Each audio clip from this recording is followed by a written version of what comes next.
Hi friends, నిన్న మేము మంగళగిరిలోని నరసింహస్వామి టెంపుల్కి వెళ్ళాము.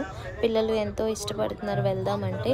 చూడండి ఇక్కడ ఎంత బాగుందో, బొమ్మలు కానీ అన్నీ చాలా బాగుంది. మీరు ఎప్పుడైనా ఈ ప్లేస్కి వచ్చారా? వచ్చిన వాళ్ళు ఎవరైనా ఉంటే కామెంట్ చేయండి. Please subscribe.